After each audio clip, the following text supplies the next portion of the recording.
कोटा के बहुचर्चित history sheeter देवा गुर्जर हत्याकांड मामले की जांच लगभग 20 दिनों में पूरी कर ली गई है। 7 अप्रैल को गठित की गई एसआईटी यानी स्पेशल इन्वेस्टिगेशन टीम ने अपनी जांच के दौरान ताबड़तोड़ गिरफ्तारियां की। देवा गुर्जर के मर्डर में कुल 25 आरोपी शामिल थे, जिनमें से 24 को गिरफ्तार कर लिया गया है। पुलिस की कड़ी पूछताछ में देवा के हत्यारे टूट गए और इस हत्याकांड से जुड़ा हर राज उगल दिया। आखिर देवा गुर्जर की हत्या क्यों की गई? एक शख्स को मारने के लिए 25 लोग कैसे एकजुट हो गए, जबकि इनमें से कई तो एक दूसरे को जानते तक नहीं थे? जांच के दौरान इन 2 बड़े सवालों के जवाब मिल गए हैं।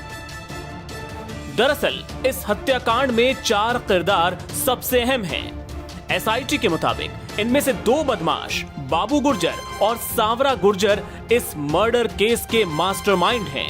वहीं पिता पुत्र भैरू गुर्जर और कालू गुर्जर ने तमाम बदमाशों को एकजुट करने का काम किया। आइए आपको बताएं कि आखिर देवा गुर्जर ने इनका ऐसा क्या बिगाड़ा था कि इन चारों ने उसका काम तमाम कर डाला। सबसे पहले बात सांवरा गुर्जर की। एसआईटी की जांच के मुताबिक सांवरा और देवा के बीच वर्चस्व की जंग काफी वक्त से चल रही थी। ठेकों को हासिल करने के लिए, एक ही काम को पाने के लिए दोनों के बीच होड़ लगी रहती थी। देवा हर बार सांवरा पर भारी पड़ जाता था। बताया जा रहा है कि देवा की हत्या के 10 से 15 दिन पहले ही देवा ने सांवरा को किडनैप कर लिया था और उसे जमकर धमकाया था।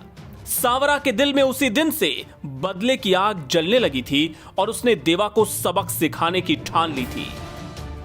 और अब बात बाबू गुर्जर की। बाबू गुर्जर देवा का दोस्त था, पर पैसों को लेकर दोनों के बीच अक्सर अनबन होती रहती थी।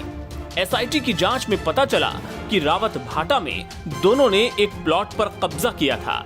इस प्लॉट की कीमत 25 लाख रुपए से ज्यादा थी, पर देवा बाबू को आधा हिस्सा न देकर सिर्फ 4 लाख में निपटाना चाह रहा था।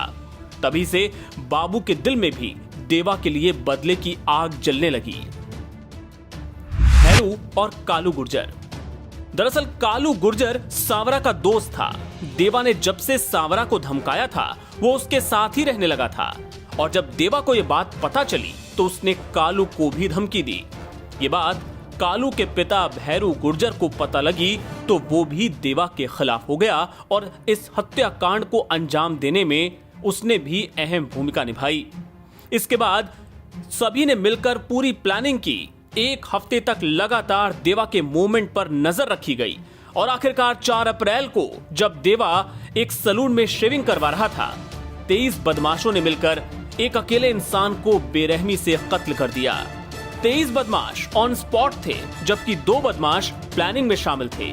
7 अप्रैल को गठित की गई एसआईटी ने 20 से ज्यादा कैमरों को खंगाला, 30 से ज्यादा मोबाइलों को ट्रेस किया, हजारों किलोमीटर तलाशी की, जंगलों की खाक छानी और तब जाकर 24 बदमाश गिरफ्तार कर लिए गए।